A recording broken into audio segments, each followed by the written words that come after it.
கர்த்தர் உங்களை ஆசீர்வதிப்பார். வாசிக்கலாம். ஏசாயா 64:4. தேவனே, உமக்கு காத்திருக்கிறவர்களுக்கு நீர் செய்பவைகளை நீரியலாமல் உலக தோற்று முதற்கொண்டு ஒருவரும் கேட்டதுமில்லை, செவியால் உணர்ந்ததுமில்லை, அவைகளை கண்டதுமில்லை. ஹல்லேலூயா. தேவனே, உமக்கு காத்திருக்கிறவர்களுக்கு நீர் செய்யற ஆயத்தம் பண்ணி இருக்கிற நன்மைய அத ஒரு கண்ணும் கண்டதில்ல, ஒருத்ததும் கேட்டதும் இல்ல, அதை உணரக்கூட முடியாதுன்னு சொல்லி வேதம் சொல்லுகிறது.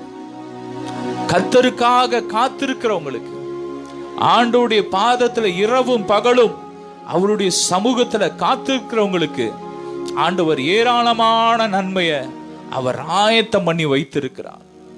ஆராய்ந்து முடியாத பெரிய நன்மைகளை, எண்ணி முடியாத அதிசயங்களை அவர் ஆயத்தம் பண்ணி வச்சிருக்கிறார். அதை ஒரு கண்ணும் காண முடியாது. அவ்வளவுக்குள்ள மகிமை, அவ்வளவு மகிமையான காரியத்தை ஆண்டவர் ஆயத்தம் பண்ணி வைத்திருக்கிறார் என்று வேதம் சொல்லுகிறது. கர்த்தருக்கு காத்திருக்கிறவர்களோ புது பலன் அடைந்து கழுகுகளை போல செட்டையை விரித்து எழும்புவார்கள். அவர்கள் ஓடினாலும் இளைப்படைய மாட்டார்கள், நடந்தாலும் சோர்வடைய மாட்டார்கள் என்று வேதம் சொல்லுகிறது. நீங்க வாயை திறந்து சொல்லுங்க, நான் ஓடினாலும் இளைப்படைய மாட்டேன், நான் நடந்தாலும் சோர்வடைய மாட்டேன், எனக்குள்ள புது பலன் இருக்கு, எனக்குள்ள கிறிஸ்துவின் பலன் இருக்கு. ஹல்லேலூயா. ஆண்டவருடைய பாதத்துல உட்கார்ந்து நம்ம அந்நிய பாஷையில அவரோடு உறவாடும் போது, நம்ம நேரத்தெல்லாம் அவருக்கு கொடுக்கும் போது, இரவும் பகலும் அவருடைய வேதத்தை தியானிக்கும் போது, அவருடைய பாதத்திலே நம்ம காத்திருக்கும் போது, அவர் நமக்காக ஏராளமான நன்மைய அவர் ஆயத்தம் பண்ணி வச்சிருக்கிறார். ஏற்கனவே ரெடியா வச்சிருக்கிறார்.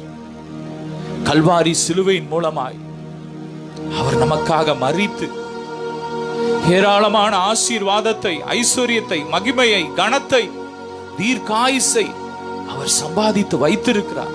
இன்னைக்கு நீங்க யாரெல்லாம் அவருடைய பாதத்தில் உட்கார்ந்து இருக்கிறீங்களோ, வீணான காரியத்தை வெறுத்து, இந்த உலக காரியத்தை, உலக அலுவல்களை, உலக சிநேகத்தை வெறுத்து, ஏசப்பா எனக்கு உங்க பாதம் போதும்னு சொல்லி நீங்க யார் நீங்க ஆண்டோடைய பாதத்துல செலவு பண்றீங்களோ உங்க நேரத்தை, உங்களுக்காக ஆண்டவர் ஏராளமான காரியத்தை, ஏராளமான நன்மைய, ஏராளமான ஐஸ்வர்யத்தை, சுகத்தை, ஜீவனை, நித்திய ஜீவனை அவர் ஆயத்தம் பண்ணி வச்சிருக்கிறார்.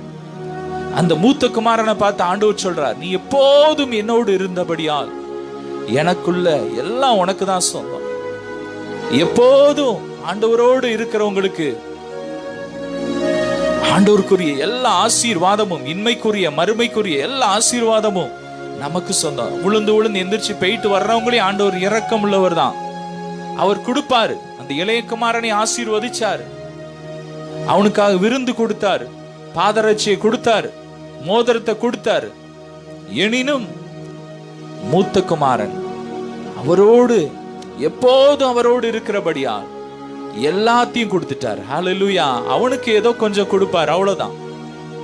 ஆனா ஏசப்பா பாதத்துல இரவும் பகலும் அவரோடு இருக்கிறவங்களுக்கு, ஆட்டுக்குட்டியானவர் எங்கேயோ அங்கே அவரை பின்பற்றினவர்களுக்கு